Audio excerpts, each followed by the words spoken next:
ચોક્કસ ભગવાનના મોસાળ સરસપુરમાં પ્રસાદ વ્યવસ્થા પણ ચાલુ થઈ ચૂકી છે। ગજરાજ જ્યારે અહીં આવ્યા ત્યારબાદ સતત પ્રસાદ વ્યવસ્થા પણ ચાલુ છે। આપ જોઈ શકો છો કે ભાવિકો છે, ભક્તજનો છે તે અલગ અલગ જગ્યાઓ પર પ્રસાદી લઈ રહ્યા છે અને ખાસ કરીને લાખોની સંખ્યામાં ભાવિકો છે, ભક્તજનો છે તે અહીં પ્રસાદ લેશે।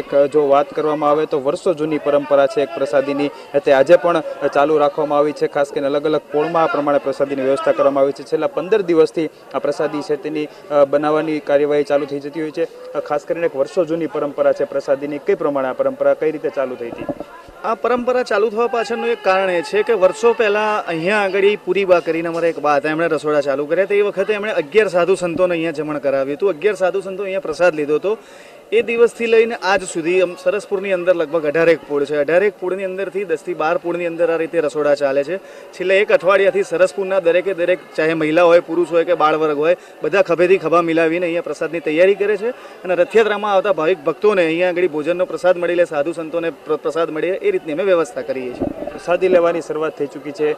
ખાસ કરીને જોવા જઈએ તો શું પ્રસાદીમાં બનાવવામાં આવ્યું છે અને અહીંની મહિલાઓ દ્વારા, પુરુષો દ્વારા, સ્થાનિક લોકો દ્વારા બનાવવામાં આવ્યું છે, શું કહેશો? મહિલાઓ દ્વારા અહીંયા આંગળી આજુબાજુની જે મહિલાઓ હોય છે તે લોકો અહીંયા આવી જાય છે, પૂરીઓ બનાવે છે। અહીંયા આપણે પૂરી બનાવીએ છીએ, છૂટી બંદી પ્રસાદમાં આપીએ છીએ। એ સિવાય ગીલોડા બટાકાનું શાક કરીએ છીએ, દાળ ભાત પીરસીએ છીએ આપણે। અને આવી રીતે ભગવાનનો જે પ્રસાદ છે, જગન્નાથજીનો પ્રસાદ, તે જે ભગવાન જગન્નાથની રથયાત્રામાં જે પણ સાધુ સંતો આવ્યા હોય તેને પ્રેમપૂર્વક અમે અહીંયા સરસપુરમાં જમાડીને પાછા મોકલીએ છીએ વાણેશ્વર।